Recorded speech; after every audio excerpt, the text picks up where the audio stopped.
Hello everyone, McGee here with another draft battle analysis video and recap. This time looking at my week 10 match in the PGF against Hunbi, and we're going to say it's their Hungry Badoofs. They don't actually have a team name on the document, so I'm not sure what to call them.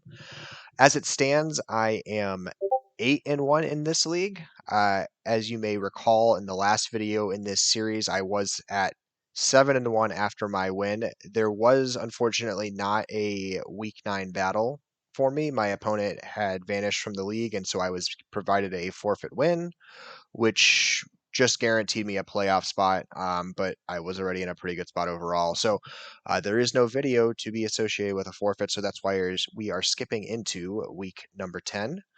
So I'm looking for a win in this match. It doesn't outright give me a bye for a first or second seed, but it puts me in a really, really good spot to secure one for the uh, last match of the season, which is against someone else that's in a position to score by as well. So this is a really, really important match for me to win to minimize the impact of week 11 in case I am unsuccessful in winning, and just put me in a good overall position to have at least the second seed and get a bye out of the first round of playoffs, which is the goal. But before we get into this match, we're going to look at the options he had available to him and the pieces I brought to best address it. So let me adjust this because I don't think the whole team is available. You can't see a toucan on the bottom. It's as irrelevant as it is. I'm not going to worry about toucan. It doesn't come into the match. It's not really a relevant mon. Anyway, Mega Diancie, really huge concern. Avoiding a physical set is going to be very difficult. Florges is not well positioned to withstand physical Diancie, even with max investment. Obviously, Umbreon isn't going to be able to handle that. So Mega Diancie is going to be a hard piece to switch in on. Scizor, I'm not super worried about Scizor. Rotom Wash is pretty well equipped to handle it, among other pieces. I'm not super scared of its offensive presence, but it does pose some risk to me. Haxorus isn't that concerning. I need to be wary of first impression just because Umbreon's the obvious switch in on a Haxorus, but Dragon Dance Haxorus does not like Umbreon with foul play, so I'm not too worried about it. Nidoking, pretty easy to check overall with Umbreon, just requires some specific EV investments. I dealt with a Nidoqueen a few weeks back in this league. Umbreon did the same thing where it was really able to just kind of wall out every form of Nido set. So I'm looking to do the same here, although there could obviously be some spice. Rotom Heat, not going to break my Florges. Florges is also not going to break it really that well. Same with the Umbreon. Neither is really going down to the Rotom Heat, but it has a hard time exerting pressure on the Rotom Heat, so it's more of a standoff, although Nasty Plot or Sub Rotom can be a concern. Starmie, the speed tier is obviously concerning for me. Don't like that 115 stat. Makes it difficult to navigate. Something like Entei isn't going to be happy trying to get attacks when the Starmie's on the field, or trying to get onto the field as a good resist. Landorus has trouble dealing with the Starmie unless it's a Scarf, so it's just a really difficult to get around piece. Tangrowth is somewhat of a concern. It's hard to 2-hit KO it with Mega Mawile. It's not impossible. I do need a little. If I can get a little bit of chip or get rocks on the field, I'm in a pretty good position overall to 2-hit KO Tangrowth. But it's going to be a difficult piece to take down. Miltank, not overly worried about Miltank coming. Doesn't really have a great overall matchup. Just need to be wary that a thick fat set could show up as a strong answer to Entei. Scrafty, just the Intimidate spam could be something interesting, but it really has an awful matchup against the Mega Mawile and the Landorus, and it doesn't really want to 1v1 either of them, so I don't expect it to show up. Ditto, not something I'm overly worried about, but you can't underestimate the potency of a Ditto. You need to be very careful with setup sets. You need to make sure you're not putting pieces on the field that you don't want swinging attacks back at you. The most obvious case of this on my team is the Mega Mawile. The concerning fact is that my defensive pieces are not well positioned to handle a play rough from a Mega Mawile if it were to copy me. So I just need to be extra cautious about giving Ditto that opportunity to copy a Mega Mawile and just spam play rough back at me. So things like sub play from Mega Mawile are pretty essential in this kind of match. And then Toucanon, who I said before, is just not a concern. It has no reason to be here. I'm not prepping really hard for it. If it shows up, I'll do a little bit of cautious gameplay, but I'm just not expecting it to be a piece of any sort of real concern. And then getting into my team and what I brought to address it. Let me finish adjusting this a little bit. It doesn't quite right. There we go. So obviously my Mega Mawile is going to come. Pretty much max investment in attack, pretty much max HP investment. I believe the speed investment was to creep tank growth because me and tank growth are speed tied at 50. So just need to account for maybe a little bit of creep by the tank growth, just so I go first reliably. Toxic, which is a pretty good thing to throw on predictive switch-ins from the tank growth, just to give it that status that's needed to be able to 2-hit KO it. Sucker Punch, really specifically for the Starmie. Iron Head is just overall really strong coverage, and then Fire Fang, obviously, among things for the Scizor and the tank growth to just be breaker options. The Landorus running leftovers here, making it fairly bulky just to have a soft check for the Mega Diancie, especially the physical set, so that I can spam it with Intimidate and just kind of minimize its ability to break. Because Floor just can handle a special special Diancie fine enough. It's the physical sets that are a concern. Opting for Stealth Rocks because Diancie probably isn't switching in on Landorus, and so I feel like there's opportunities to set those safely. U-turn for momentum, Earthquake for just good overall stab, and then Knock Off to take away some items and do overall really strong damage. Taking away Rotom's heavy duty boots or Starmie's choice item if maybe it's running a spec set just is a really good way to deal with some of those items that might be troublesome for my team. And then I believe it's speed invested. Yeah, speed invested to still outspeed the Nidoking. And even with no investment, Earthquake will still one-hit KO the Nidoking. So I'm really not worried about the Nidoking unless it's Scarf. Greninja, opting for an Expert Belt set just because I did not want the wear down of Life Orb. I had enough bulk to survive some things that were relevant, namely things like a Thunderbolt from a Starmie. From a Mana Starmie, I would survive at full health. So I did not want to sacrifice that full health, and a lot of things can be still one-hit KO'd or nearly one-hit KO'd by a lot of my attacks. Scald will nearly one-hit KO, I think max HP Rotom Heat. Just need to get a little bit of chip on it, and it's a pretty reliable one-hit KO. Ice Beam nearly one-hit KOs. Tangrowth, again, just need to get some chips. So just things that need to get chipped down and they're dealt with. Dark Pulse will do a lot of damage and nearly KO Starmie, so just again trying to get that chip. I mean, I hit a lot of things for super effective damage. Nidoking is going to be one hit KO'd by Scald. I think that's most of what I was concerned about and needing Greninja to be able to hit. Then U-turn for momentum in case I need to pivot off the field. And then speed invested in a way to outspeed the Starmie. So I still outspeed Starmie, and then obviously I will still outspeed Diancie, and Scald again is a pretty reliable one-hit KO on it after just a little bit of chip. Florges opting for the max defense set, even though I know it can't absolutely stop the Diamond Storm set. I figure if I need to, I can do a little dancing around with Landorus and Florges and try to burn out the 8 PP on Diamond Storm. And if that happens, I'm in a much better spot to manage it. Synthesis, Moonblast, Defog, Psychic, just really trying to keep alive. So I'm not trying to go through the Wish support. So I don't want to be spending too much time on the field because I know Florges is going to bait in the Nidoking. And so I run Psychic as a way to try to hit that in case it switches onto the field. The Umbreon, pretty defensive of a set. I believe that's enough special defense in there to manage Modest Sludge Wave from Modest max special attack Sludge Wave on the Nidoking with a Life Orb. So just so I don't get too KO'd by any sort of Nidoking set, and then physically defensive, just so I'm much better positioned overall to handle the Haxorus, who I'm concerned about being a setup set. And so foul plays there to address that. And then heal bow, wish, protect. I don't want to fall into any sort of toxic shenanigans. I do need Umbreon and Florges to keep status off of them to be effective. And then finally the Entei. I do something really notable here that I will come into play in this game. Entei does not outspeed max speed Rotom. It's a really important calc I should have paid attention to. It takes virtually no additional investment. All I need to do is move my 12 HP back into this, and I am at least speed tying the Rotom. So no reason I shouldn't be doing that, and I don't in this match, and it's going to be relevant, so we'll come back to that. Choice Scarf, Sacred Fire, just because it's the good attack.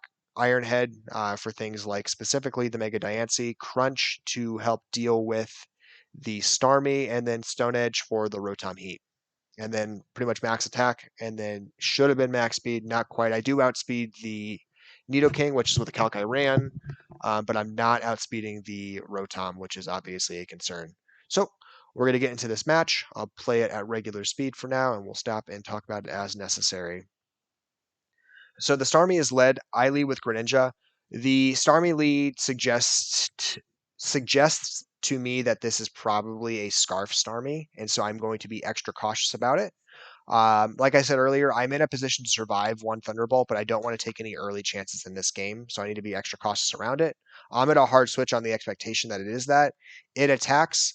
What that tells me right off the bat is that this Starmie is definitely Scarf. It felt confident it was going to go first, and it stayed on the field expecting to live because it was going to go first. So that's just really important information for me on turn one. I'm going to need to dance around this game. I was not prepared for Scarf Starmie. I don't have a lot of answers for that in terms of going first, so I just need to be able to dance around that. Florges is going to take that just fine. The Scizor is going to come in. Good switch in by them. It offers better momentum and control against the Florges than the Nidoking does. Nidoking would have been smacked really hard by that Psychic. Would not have been one hit KO, but would have been hurt really hard.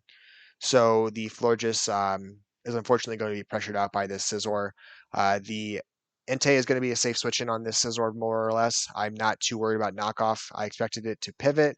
Coming right back in with the Starmie again, I need to go right back into Florges because it is scarfed and faster. Just dominating with momentum right now, obviously a major concern. I'm going to bring in Umbreon. Thankfully, Nidoking is not well positioned to take on this Umbreon. I'm not sure why they go for a subset here.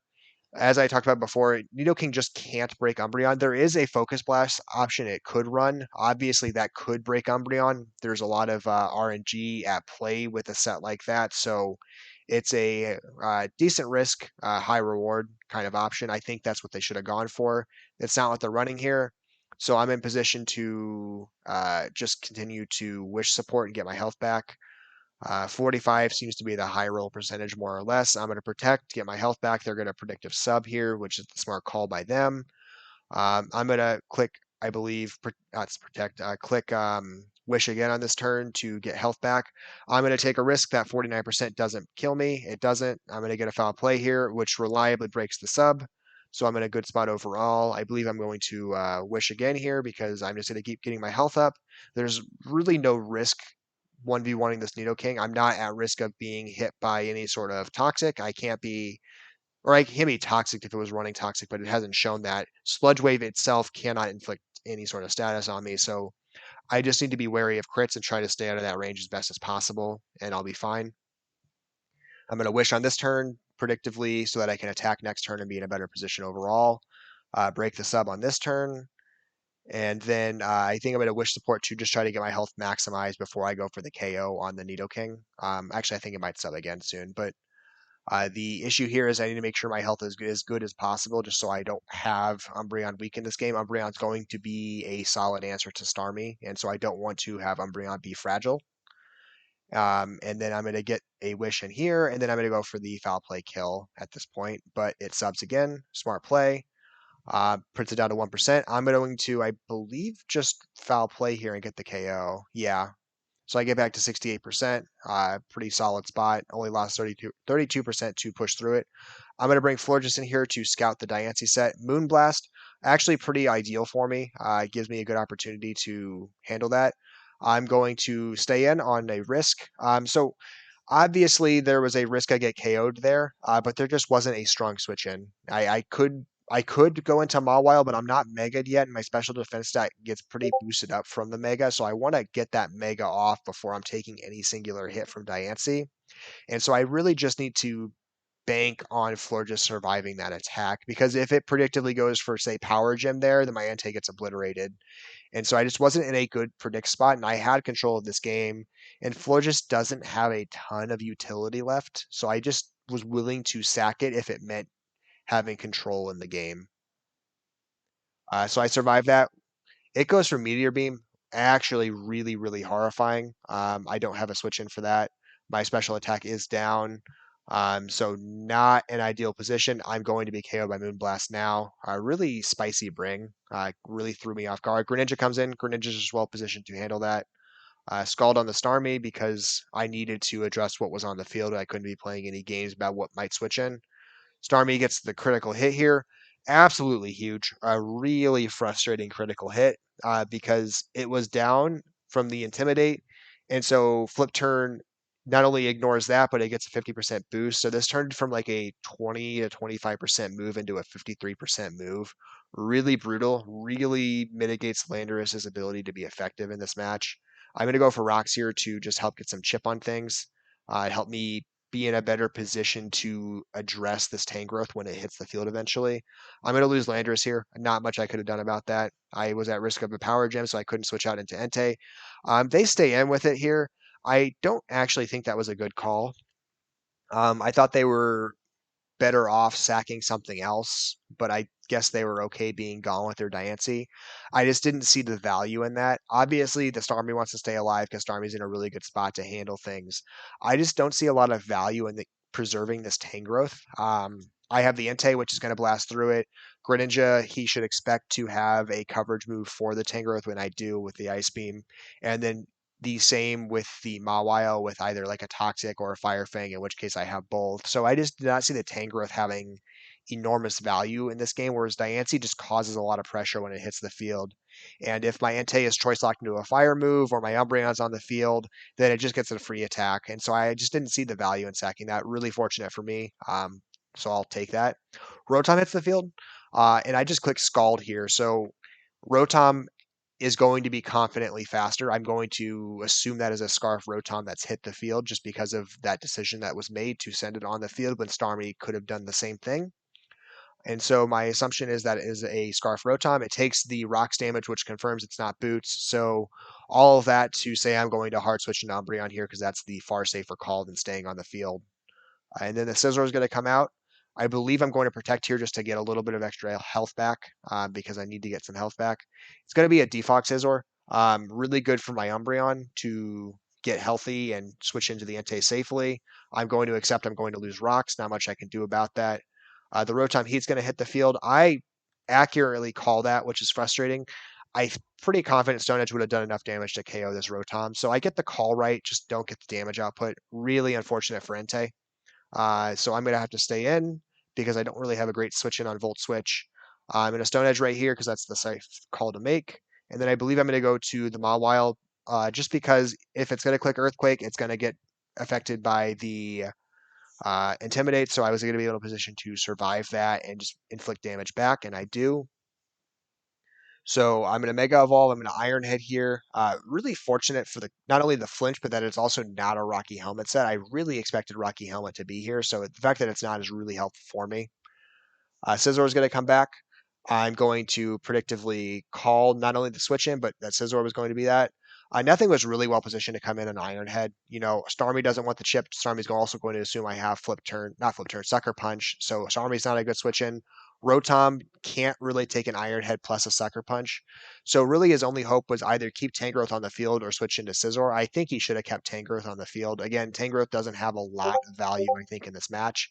It just is too easily handled by Entei and Greninja and isn't going to be able to push through the Umbreon. Anyway, it's he sacks Scizor here. Really good for my Mawile. Obviously, the Rotom's back in now. I'm going to predict that an Overheat's coming out, which does. I survived that, which is again huge. I think I click Sacred Fire this time. No, I double switch out. But I don't think I'm going to do enough damage here, and I'm pretty confident I won't. So I'm going to U-turn into the Mega Mawile here. A block set, really interesting set option. I don't know where the high utility is for it here, just because it can't toxic my Mawile. My Greninja regularly pivots. My Landorus regularly pivots. I think it was maybe intended for the Umbreon as a bring, but it's unclear. Toxic misses, really unfortunate. Kind of just mitigates what Mawile is going to be able to do here. So I'm just going to click Fire Fang for strong damage and then lose the Mawile because I'm not in a position to hold on to it anymore. I believe I'm going to come in with Greninja, and I feel better about my Ice Beam now to get that KO. Like I said, it didn't always outright KO. I didn't know the investment on the Tangrowth. I'm going to sack my Entei here for a very specific reason. I don't want to have my Umbreon take any more chips so that I want to make sure it's in a position to survive, especially if it had overheated or something weird. And I was also aware that this is a Scarf Rotom, so Scarf Rotom usually runs Trick, and so I did not want to put my Umbreon into a position of eating that scarf too early. So I'm going to switch out. Lose Entei. Starmie comes in. Really free opportunity for Umbreon to click Wish here, which is what Umbreon needs to do right now to get health back. So I'm going to let that happen. And then I believe I'm going to click Foul Play here and just be in a strong position to keep inflicting damage. So Starmie nearly dies. Really unfortunate that it doesn't. Survives at 5%. I do not have Water Shuriken on my Greninja this match. I'm going to Foul Play here. What I should do here, and I'm not going to do, I should be clicking Protect to scout the Rotom move. This was a mistake by me. If I had clicked Protect here, I was just in a really good position to get the Scarf tricked onto my Greninja, because Greninja could win the game outright with just clicking Scald if it gets tricked with the Scarf, because Rotom will die at that health percentage. Starmie is only at 5%, and after a Scarf, I would outspeed it. So I should have just protected to scout the move, because I knew it was choice locked, I knew it was Scarf, and so I should have just tried to bait fish for that. I don't, which is somewhat regrettable. The Rotom is in a position to just keep spamming Overheat. I don't want to get my Greninja caught by a Volt Switch when I don't need to. So I'm just going to let the Umbreon take all this chip and get nearly KO'd, and then get the KO with Foul Play here. And then the Starmie's going to come in and click Thunderbolt. Does not get the KO. Really notable. It has to click Thunderbolt too. It can't click Scald, because then it's not going to one-hit KO the Greninja. It has to click Thunderbolt and hope for the KO. But it doesn't get it. Umbreon survives at 2%, gets the Foul Play, and gets the KO. So some notable things in those last couple of turns of exchanges. I was in a position to win that no matter what, as long as I kept my Greninja healthy. As soon as the Rotom tricked the Scarf, I had won that game, unless a crit or something wild happened. So what would have played out was, even if my Umbreon had been KO'd or something weird happened to the Umbreon, as soon as that Scarf was tricked and Greninja outsped the Rotom, I was going to win that game, because Rotom comes in, outspeeds the Greninja, or Greninja comes in, outspeeds the Rotom, KOs it with Scald. The Starmie comes in and clicks Thunderbolt, which has a max damage output of, I believe, 89 to 92, something like that. Does not get the one-hit KO on my Greninja, because I put my extra EVs in HP. So my Greninja had a little bit of extra bulk and was going to survive that Thunderbolt, barring a crit or a paralysis that prevented me from attacking. So as long as neither of those two things happened, and we're talking less than like 15% chance that happens, like over 85% chance none of that happens, Greninja's going to win that game outright. And survive the attack and KO the last 5% on Starmie. So even though it seems like that 2% survival was meaningful, it probably wasn't, barring some wild RNG with the Starmie on its last turn. Anyway, I get the victory there, solid 2-0. I move to 9-1 on my season. I don't yet secure a bye. There is a couple of scenarios in which I could before the game, my final game happens, but none of it's set in stone as of this game.